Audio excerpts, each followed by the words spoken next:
flowers, it's your girl Reese LaFleur, and I'm back with another video. What's up, how you doing, I really missed you guys. I haven't posted in over a month.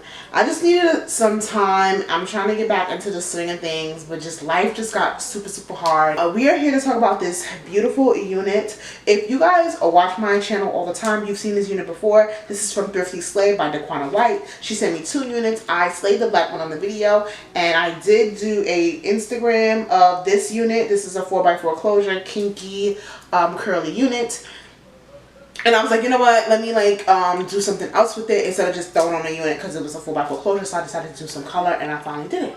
So if you want to see how I achieve this color, make sure you continue to watch. Before we get into it, this is the baddie of all trades type of vibes. So we do fashion, hair, nails, makeup, and all of that good stuff. If that's something that you are interested in, make sure that you subscribe to my channel, hit the bell for notifications, so anytime I upload a video, you are notified. Make sure you give this video a big fat thumbs up, kiss that like button, comment down below, and share this video with your friends. Let's hop right into it, because the intro was long. But I look pretty though.